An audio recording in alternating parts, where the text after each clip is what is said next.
प्रकृति मुफ्त में हवा बेशकीमती देती है, सांस लेने को जिंदा रहने का आधार देती है। लोग वेंटिलेटर से ऑक्सीजन की कीमत समझते हैं, फिर क्यों जिंदगी देने वाले पेड़ और प्रकृति से खिलवाड़ करते हैं। इन पंक्तियों में छुपे मर्म को हर पल समझा जा सकता है, लेकिन यह भी एक कटु सत्य है कि हमने कभी पेड़ों के महत्व को समझा ही नहीं। शायद यही वजह है कि आज हम सब पृथ्वी दिवस मनाने को मजबूर हुए हैं। बात अगर शहर हल्द्वानी की करें तो यहाँ मुख्य सड़कों के किनारे हरे भरे पेड़ खत्म होने की कगार पर पहुंच चुके हैं। उन्हें सुखाने और जड़ से खत्म करने की साजिश होती रही, लेकिन शासन प्रशासन ने कोई कदम नहीं उठाया। इस दुखद तस्वीर के बीच समाज में कुछ लोग ऐसे भी हैं जो अपने घर आंगन में हरियाली बिखेर कर न केवल खुद को बल्कि समाज को भी सुखद एहसास की अनुभूति करवा रहे हैं। हल्द्वानी के कुंतीपुरम हिम्मतपुर तल्ला निवासी शिक्षाविद संतोष मिश्र और गीता मिश्र भी अपनी दो बेटियों हिमानी और शिवानी मिश्र के साथ प्रकृति को संवारने की मुहिम में जुटे हुए हैं। उन्होंने इसकी शुरुआत अपने घर के आंगन से की है। मिश्र परिवार ने प्रकृति प्रेमियों से आग्रह किया है कि अपने घर की हरियाली के लिए विदेशी पौधों की जगह स्थानीय पौधों को लगाने का प्रयास करें। परिवेश में स्वतः ही उगाने वाले ऐसे पौधों की देखरेख की जरूरत नहीं पड़ती। उनमें कीटों का प्रकोप भी ना के बराबर होता है और उनकी रोग प्रतिरोधक क्षमता भी कमाल की होती है। यही वजह है कि उन्होंने घर में बेड़ू, तिमिला, शहतूत, करी पत्ता, नीम के पौधे रोपे हैं। प्रकृति को संवारने की कुछ ऐसी ही सुखद पहल हल्द्वानी के वरिष्ठ साहित्यकार और शिक्षिका मीना भट्ट बड़शीलिया ने भी की है।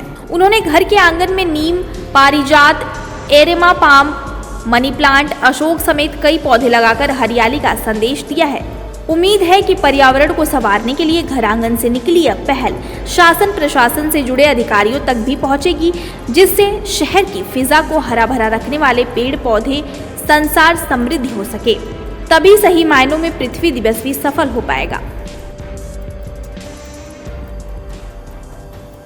हमने ये सारे पौधे लगाए आज। ये नीम है, ये तिमला है और ये बेडू है, ये करी पत्ता है, ये सहतूत है, जामुन है, एलोवेल है और ये करी पत्ता है। ये सारे स्थानीय पौधे हैं।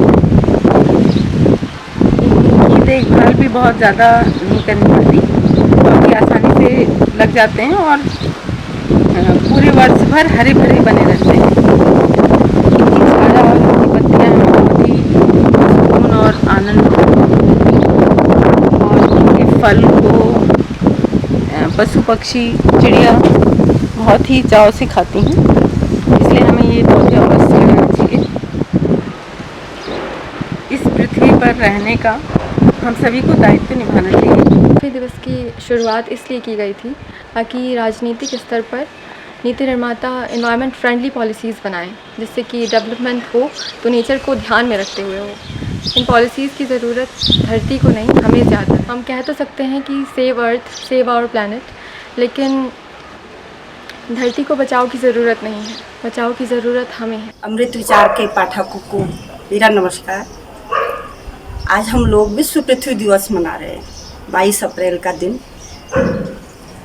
और पृथ्वी का सुरक्षित होना, उसका शुद्ध होना, उसके पर्यावरण का शुद्ध होना एक मानव जीवन के लिए कितना आवश्यक है, ये हम लोग जानते हैं। और पृथ्वी दिवस हम तभी हमें मनाना चाहिए कि हम उसकी देखभाल करें। हर व्यक्ति अपने प्रयासों से उसको हरा भरा रखे और दोहन न हो, जंगलों का दोहन न हो। जो आग लगाई जा रही है जंगलों में, वो आग न लगे और आसपास का जो वातावरण है वो हरा भरा हो, तभी हमें उससे ऑक्सीजन भी अच्छी मिलेगी और हमारे आने वाली जो नई पीढ़ी है उन्हें शुद्ध सांसें मिलेंगी। कोरोना काल में हमने देखा कि हमको ऑक्सीजन भी खरीदनी पड़ी, ये कह सकते हैं कि हमें सांसें भी खरीदनी पड़ी। तो इसलिए मैं कहना चाहती हूँ कि आइए एक संकल्प लेते हैं, अपने आसपास के वातावरण को शुद्ध बनाते हैं और हरे भरे पौधे लगाएंगे और उनको वृक्ष होने तक उनकी देखरेख करेंगे। और मैंने भी कुछ प्रयास किया है, आपको मेरे पीछे दिखाई दे रहा होगा कि कुछ पौधे मैंने रोपित किए हैं। उसमें कई प्रजातियों के छोटे और बड़े पौधे हैं और हरा भरा वातावरण हो रहा है जो दिल को सुकून देता है। आइए मेरे साथ संकल्प लीजिए कि हम लोग पर्यावरण को शुद्ध करेंगे। धन्यवाद।